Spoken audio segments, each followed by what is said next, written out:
Hola, soy Alfonso Daniel Ramos Solís, del grupo 5IM14, y hoy expondré sobre la transmisión de ondas electromagnéticas y todo lo que conlleva.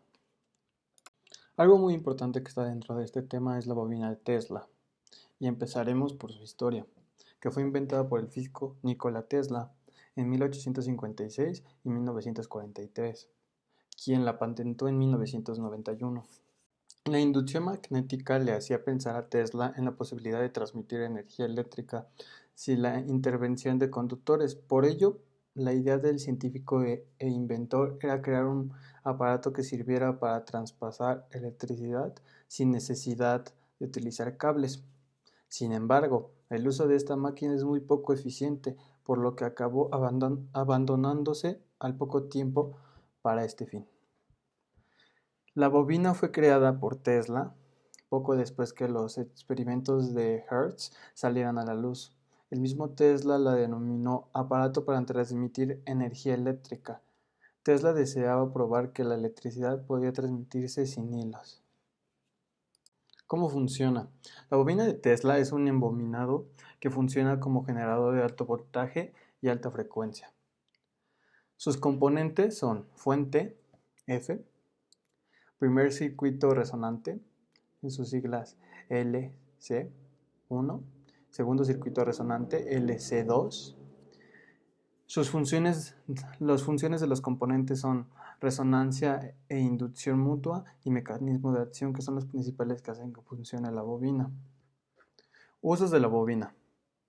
En los sistemas de transmisión con cableado actuales siguen presentes muchas de las ideas originales de Nikola Tesla. Por ejemplo, los transformadores elevadores de tensión en las subestaciones eléctricas para transmitir mediante cables con menos pérdidas y los transformadores reductores de voltaje para la distribución en los hogares fueron ideados por Tesla.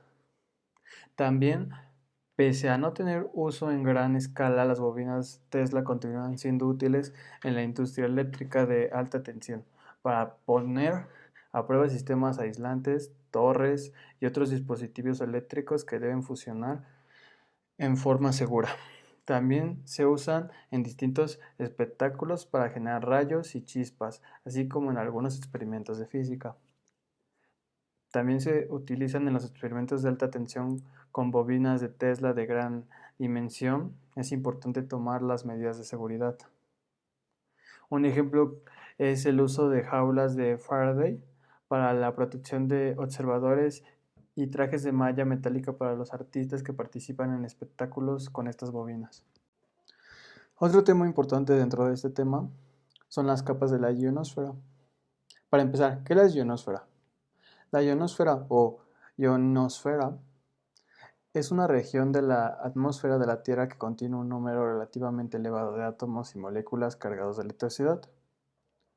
Estas partículas cargadas se crean debido a la radiación extraterrestre, principalmente del Sol, sobre los átomos neutros y las moléculas de aire en la atmósfera. Función e importancia de la ionosfera. La ionosfera tiene una gran importancia por el desarrollo de la humanidad, ya que influye en la programación de las ondas de radio hacia los lugares distantes del planeta, así como entre los satélites y la Tierra, que este punto es el que más nos interesa por el tema que estoy exponiendo. También hace que ocurran las hermosas auroras y nos protege de las radiaciones peligrosas del espacio exterior. ¿Dónde se localiza la ionosfera? La ionosfera se superpone a la menosfera y a la termosfera y a la exosfera. La ionosfera comienza a una altura aproximadamente de 50 kilómetros sobre la superficie terrestre, pero es más clara e importante por encima de los 80 kilómetros. En las regiones superiores de la ionosfera, comenzando cientos de kilómetros sobre la superficie y extendiéndose decenas de miles de kilómetros hacia el espacio, está la magnetosfera, una región donde el comportamiento de las partículas cargadas se ve muy afectado por los campos magnéticos de la Tierra y el Sol. ¿Cuáles son las capas de la ionosfera? Se divide en tres capas: región D, región E y región F. Otro tema que se debe abarcar son los métodos de transmisión, que se dividen en tres. Método simplex. Se denomina simplex al método de transmisión en que una estación siempre actúa como fuente y la otra siempre actúa como colector. Este método permite la transmisión de información en un único sentido. Por ejemplo, de servicio simplex es el que brindan las agencias de noticias a sus asociados. Método semiduplex. Se denomina semiduplex al método de transmisión en que una estación A en un momento de tiempo actúa como una fuente y otra estación corresponsal B actúa como colector. Y en el momento siguiente la estación B actuará como fuente y la A como colector. Este método permite la transmisión en las dos direcciones, aunque en momentos diferentes, es decir, que nunca pueden hablar ambas partes simultáneamente. Método dúplex. Se denomina dúplex al método de transmisión en que dos estaciones A y B actúan como fuente y colector transmitiendo y recibiendo información simultáneamente. Este método permite la transmisión en las dos direcciones en forma simultánea. Otro tema que es muy importante abarcar son los tipos de modulación analógica, que se dividen en tres. Número 1, amplitud modulada, o en siglas AM. Amplitud modulada o modulación de amplitud es un tipo de modulación lineal que consiste en hacer variar la amplitud de la onda portadora de forma en que ésta cambie de acuerdo con las variaciones de nivel de la señal moduladora, que es la información que se va a transmitir.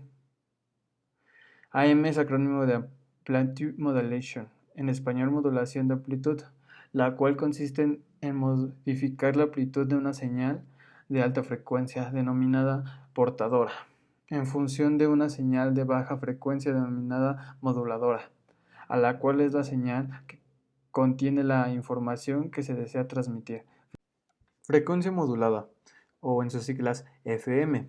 En telecomunicaciones, la frecuencia modulada o modulación de frecuencia es una modulación angular que transmite información a través de una onda portadora variando su frecuencia, contrastando esta con la amplitud modulada o modulación de amplitud, en donde la amplitud de la onda es variada mientras que su frecuencia se mantiene constante. En aplicaciones analógicas, la frecuencia instantánea de la señal modulada es proporcional al valor instantáneo de la señal moduladora. Modulación de fase, o sus siglas en inglés PM, tipo de modulación que se caracteriza porque la fase de la onda portada varía directamente de acuerdo con la señal modulante, resultando una señal de modulación en fase. Se obtiene variando la fase de una señal portadora de amplitud constante en forma directamente proporcional a la amplitud de la señal modulante. La modulación de la fase no suele ser muy utilizada porque se requieren equipos de recepción más complejos que los de frecuencia modulada.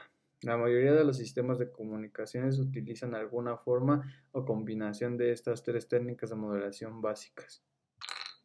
Otro tema que abarca todo esto sería el diagrama de bloques de un transistor de FM. En un auto, cada pieza es fundamental, desde la rueda hasta el volante. Todos los componentes hacen posible que el vehículo se mueva, pero el motor tiene el papel más importante, el principal. Es el alma lo que lo impulsa. Con la radio pasa algo muy similar. Las computadoras y los micrófonos se necesitan, pero el motor de la radio, el que genera las altas frecuencias para que salgan por la antena rumbo a nuestros receptores, es el transmisor. Los actuales distan mucho del primer transistor de ondas inventado por Hertz, pero el fundamento sigue siendo el mismo. Los transistores han revolucionado la electrónica y llevaron las válvulas casi a su extinción. Y digo casi porque para muchos músicos es todavía preferible tener un amplificador a tubos para su guitarra que uno de transistores. La calidad del sonido para los que tienen un oído privilegiado es mucho mejor. Pero en radiodifusión, los nuevos transmisores usan transistores y reciben el nombre de transmisores de estado sólido. Se construyen con transistores de tecnología MOSFET.